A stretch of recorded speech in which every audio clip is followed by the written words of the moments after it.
완벽한 선을 추구하지 말고 악해지는 법도 배워야 한다. 많은 사람들이 현실에서는 존재했다고 알려진 적이 없는 공화국과 군주국을 상상해왔다. 사람들이 살고 있는 방식은 그들이 살아야 하는 방식과는 많은 차이가 있다. 살아가는 방식을 따르려고 일상을 벗어나는 사람은 구원이 아니라 파멸로 치닫게 된다.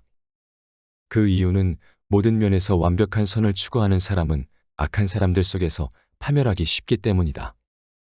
따라서 자신을 지키려는 군주는 악해지는 법을 배워야 하며 그것이 언제 필요한지도 알아야 한다. 악덕처럼 보이더라도 번영을 위해서라면 행해야 한다. 가능하면 위험을 초래할 수 있는 일에 대비해야 하지만 이것이 불가능하다면 지체하지 말고 자신의 본성을 따라야 한다. 그런 악덕 없이 자신의 국가를 지키기 어렵다면 비난받는 것을 두려워하지 말아야 한다. 모든 것을 고려해보면 미덕처럼 보이는 것도 실행했을 때는 파멸로 이어질 수 있고 반면에 악덕처럼 보이더라도 행하면 안전과 번영을 가져올 수 있기 때문이다. 국민들의 미움을 사지 않을 정도로 두려움의 대상이 되어라. 군주는 쉽게 믿거나 경솔하게 행동해서는 안 되고 두려움에 겁을 먹어서도 안 된다. 적절히 행동하고 신중하며 자비로워야 한다. 지나친 자신감으로 부주의하거나 불신으로 남을 견디기 힘들게 하면 안 된다. 따라서 고수들은 사람들이 자신을 두려워하는 것보다 사랑받는 게 나은지 아니면 사랑받는 것보다 두려워하는 게 나은지 의문을 가질 수 있다. 누구나 당연히 위의 두 가지 경우가 모두 바람직하다고 생각할 것이다. 하지만 두 가지를 모두 가지기는 어려우므로 둘 중 하나를 선택한다면 사랑받는 것보다 두려워하는 게 훨씬 더 안전하다. 일반적으로 사람은 은혜를 모르고 변덕스러우며 위선적이고 위험을 회피하며 탐욕스럽기 때문이다. 그들에게 은혜를 베푸는 동안 그들은 복종하고 위급하지 않을 때는 자신의 피와 재산, 생명과 자식들까지 바치겠다고 한다. 하지만 당장 필요할 때는 군주를 배반하게 되므로 다른 안전대책 없이 그들의 말에 의존했던 군주는 파멸하고 만다. 왜냐하면 위대하고 고귀한 정신에서 비롯된 것이 아니라 대가로 얻은 우정은 가치는 있지만 진실한 것이 아니며 위기에서 의지할 수 없기 때문이다. 게다가 사람은 두려워하는 사람보다 사랑하는 사람을 공격하는데 덜 망설이게 된다. 인간은 사악해서 은혜로 연결된 사랑은 한쪽의 이익을 위해 상황에 따라 깨질 수 있지만 처벌을 알고 있는 사람은 두려움에서 떠나지 못한다. 어쨌든 군주가 국민들의 사랑을 얻지 못했다면 적어도 그들의 미움을 사지 않을 정도로 두려운 대상이 돼야 한다. 그 이유는 군주가 신하들의 재산을 빼앗지 않고 그들의 아내를 넘보지 않는 한 두려움과 증오는 동시에 일어날 수 없기 때문이다. 현명한 군주가 되려면 여우와 사자의 본성부터 먼저 배워라. 군주가 짐승의 본성을 이용하는 법을 알려면 여우와 사자의 본성을 먼저 배워야 한다. 전자는 늑대로부터 자신을 지키지 못하고 후자는 자신을 잡으려는 덫에서 벗어날 수 없기 때문이다. 군주는 덕과 올가미를 구별하기 위해 여우가 되어야 하고 늑대들을 겁주기 위해 사자가 되어야 한다. 단순히 사자의 본성만을 취하는 사람은 자신의 역할을 잘 알지 못한다. 현명한 군주라면 약속을 지키는 것이 자신에게 불리하거나 맹세했던 이유가 사라지면 그것을 지킬 수도 없으며 그래서도 안 된다. 만일 인간이 모두 선량하다면 이 교훈은 틀린 것이다. 하지만 인간은 본래 악하기 때문에 군주에 대한 신의를 지키지 않고 군주도 같은 방식으로 자신의 신의를 지키지 않는다. 또한 모든 군주는 신뢰의 부재를 가장할 수 있는 정당한 이유를 가지고 있다.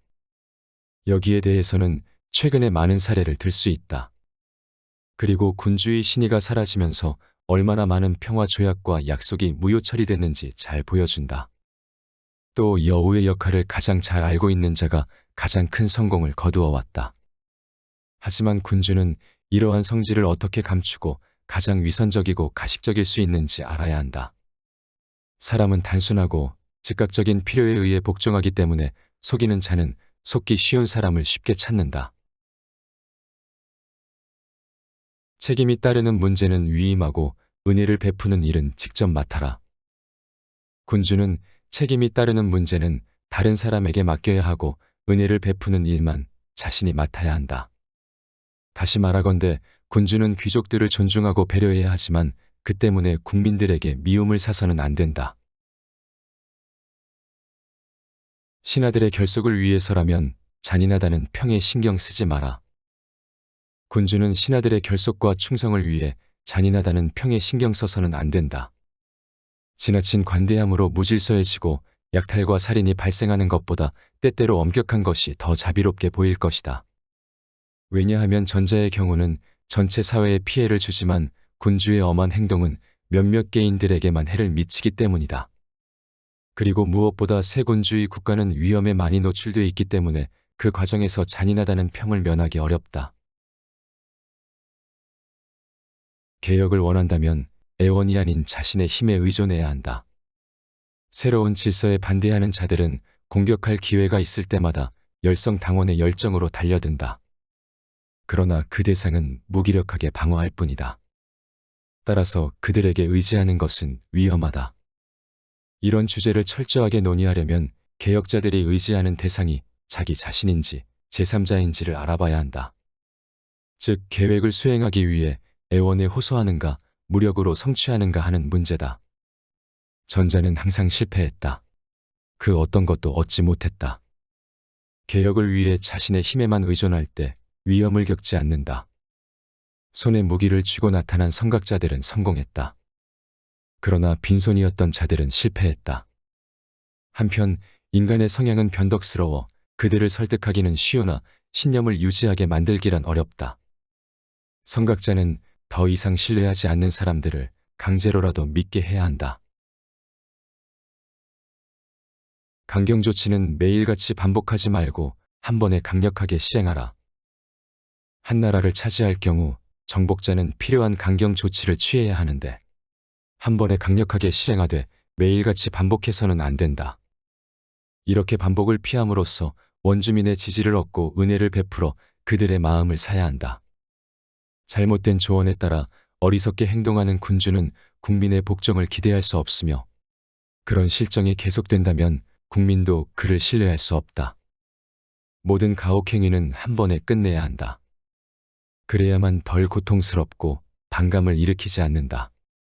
반대로 은혜로움은 더 느낄 수 있도록 한 번에 하나씩 보여주어야 한다.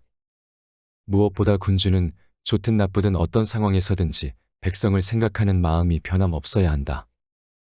상황이 불리해서 조치를 취하고자 할 때는 이미 적당한 시기를 놓치게 되며 선의를 베풀더라도 마지못해 하는 것으로 간주되어 도움이 되지 않을 뿐더러 감사해 하지도 않기 때문이다. 다른 사람의 도움이 아닌 스스로의 힘으로 지켜내라. 오랫동안 지켜왔던 자신의 영토를 잃어버린 군주는 운명을 탓할 게 아니라 자신의 나태함과 무능함을 탓해야 한다. 평화로울 때는 변화의 가능성을 생각하지 않다가 결국 위험이 닥치면 대항할 생각은 안 하고 먼저 달아나려고 하며 국민이 오만한 승리자에 질려서 자신을 불러주기만 바란다. 이런 방법은 다른 대책이 없을 경우 효과적이지만 파멸에서 구해줄 수 있는 다른 대책을 고려하지 않는 것은 매우 어리석은 일이다. 이것은 다른 사람이 일으켜줄 것이라는 생각에 의도적으로 넘어지는 사람과 마찬가지다. 만일 그런 일이 있더라도 군주는 방어하기 위해 자신의 힘이 아니라 남에게 의지했기 때문에 그의 안전을 보장받지 못할 것이다. 자신의 힘과 용기로 지켜내는 방법만이 효과적이고 확실하며 오래간다. 운명에 전적으로 의지하는 군주는 운이 달라지면 멸망한다. 이 세상 일들이 인간의 지혜와 통찰력으로 바꿀 수 없는 운명과 신의 뜻에 따라 움직인다고 많은 사람들이 말해왔으며 지금도 그런 견해를 가지고 있다는 것을 잘 알고 있다. 실제로 운이 다해가는 것을 막을 방책은 없으며 애쓸 필요도 없고 무조건 운명에 맡겨야 한다는 생각까지도 한다. 큰 변화가 아직도 매일 발생하고 있고 인간의 예상을 모두 빗나갔기 때문에 이런 생각은 오늘날 일반적으로 받아들여지고 있다. 나 자신도 이 문제를 종종 생각해보면 어느 정도 믿게 된다. 그럼에도 불구하고 우리의 자유의지가 완전히 사라지지 않는 한 운명은 우리 행동의 절반 정도를 좌우할 뿐 나머지 절반이나 더 작은 부분은 우리에게 달려있다고 생각한다. 나는 이것을 불어난 강물에 비유하려고 한다. 경로한 물줄기가 평야를 덮치고 나무와 건물을 파괴하고 흙을 쓸어가서 다른 곳으로 옮겨놓는다. 모두들 이 경류 앞에서는 대항하지 못하고 도망치거나 두 손을 들고 만다. 그러나 사람들은 강이 잠잠할 때 뚝이나 제방을 쌓아서 홍수가 발생하면 정해진 운하로 물길을 돌리거나 어느 정도 경류를 막아 그 위력을 억제할 수 있다. 운명도 이와 같아서 뚝이나 제방처럼 그에 대항할 조직적인 힘이 없는 곳에 물이 범람의 위력을 발휘한다. 변화가 진행 중이며 자주 일어나는 이탈리아를 살펴보면 홍수에 대비한 제방이나 다른 방제 시설이 없는 들판과 마찬가지란 것을 알 수 있다. 만약 독일, 스페인, 프랑스처럼 적절한 용기와 지혜로 지킬 수 있었다면 이탈리아는 큰 변화를 겪지 않았을 것이고 변할 수도 없었을 것이다. 이로써 운명에 대항하는 것에 대한 일반적인 설명은 충분하다고 생각한다. 그러나 특정한 경우에는 군주가 품성이나 자질의 변화 없이 하루는 번성했다가 다음 날에 파멸하는 것을 볼 수 있다. 이것은 앞에서 언급한 원인에서 주로 발생하는데, 즉 운명에 전적으로 의지하는 군주는 운이 달라지면 멸망하게 된다. 시대에 발맞춰 변하면 운명의 여신은 군주를 버리지 않는다. 시대의 정신에 순응하는 군주는 번성하고 반대로 시대의 정신에 역행하는 군주는 파멸할 것이다. 그 이유는 사람들이 추구하는 목표인 부와 영광을 달성하기 위해 다양한 방법을 동원해가고 있기 때문이다. 어떤 사람은 조심스럽게, 어떤 사람은 성급하게, 어떤 사람은 난폭하게, 어떤 사람은 교묘하게, 어떤 사람은 끈기 있게, 또 어떤 사람은 맹렬하게 각자의 방법으로 성공을 향해 나아가고 있다. 똑같이 신중하게 노력하는 두 사람 중에 한 사람은 성공하고 다른 한 사람은 실패하는 것을 볼 수 있다.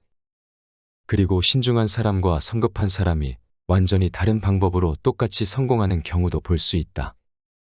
이것은 그들이 시대의 성격에 얼마나 맞췄느냐에 달려 있다.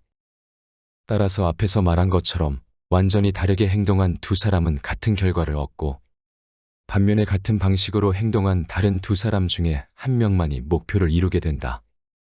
이것은 성공의 차이를 발생시킨다. 조심스럽고 신중하게 행동한다면 시대와 환경의 도움을 받겠지만 반대의 경우에 자신의 행동을 바꾸지 않는다면 파멸할 것이다. 이런 시대와 상황의 변화에 어떻게 대처해야 하는지 아는 사람은 거의 없다. 사람은 타고난 성향에서 벗어날 수 없으며 한 가지 일에서 성공하면 쉽게 그만두려고 하지 않기 때문이다. 따라서 조심스러운 사람은 과감성이 필요할 때 어찌할 바를 몰라 실패하지만 시대와 환경에 발맞춰 자신을 변화시킨다면 운명의 여신이 그를 버리지 않을 것이다. 위인의 발자취를 따르고 모방해 조금이나마 닮아가야 한다. 사람은 언제나 다른 이의 발자취를 따르고 모방한다. 하지만 이렇게 한다고 해서 모두가 능력을 얻을 수 있는 것은 아니다. 현명한 자는 항상 위인의 발자취를 따르고 그들을 모방한다. 비록 자신의 장점이 그들과 대등하지 않더라도 그 위대함을 조금이나마 닮을 수 있을 것이다. 앞에서 소개한 내용은 마키아벨리의 군주론이다.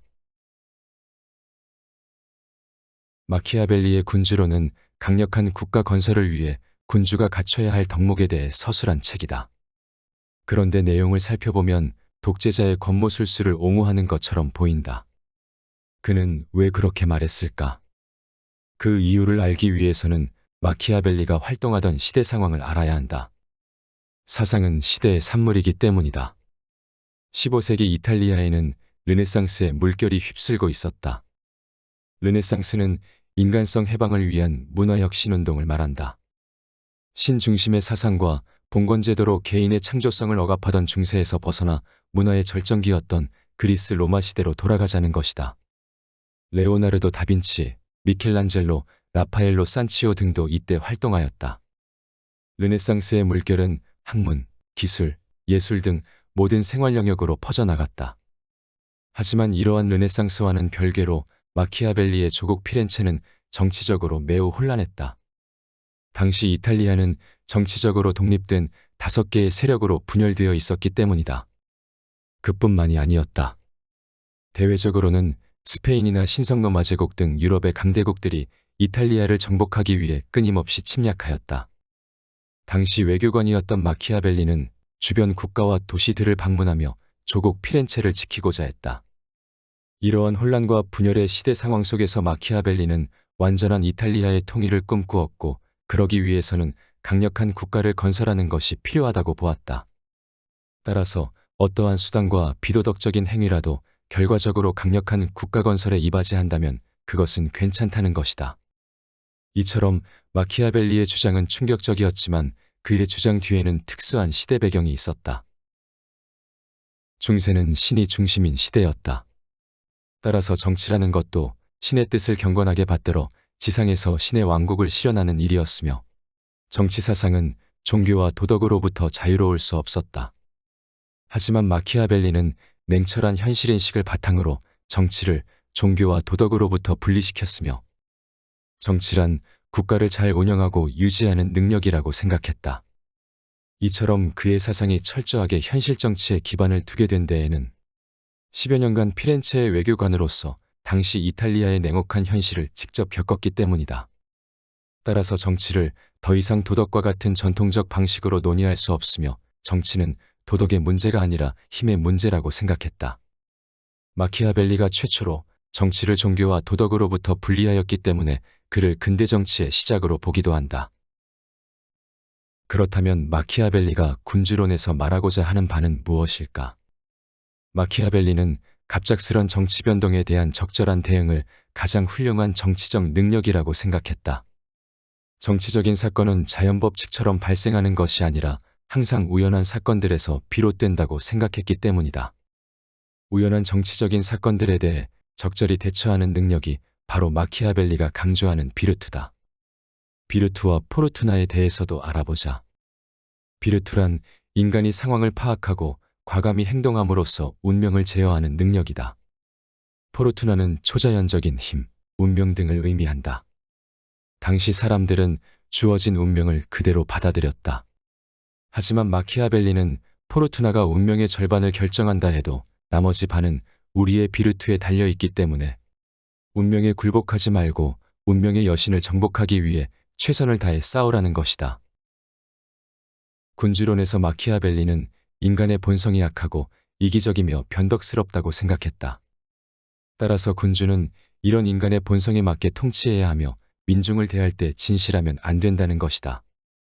또한 악하고 이기적인 인간을 지배하기 위해서는 가혹하다는 오명을 듣더라도 강력한 권력을 행사할 것을 강조했고, 사랑받는 군주가 되기보단 두려움을 갖게 하는 군주가 되라고 말한다.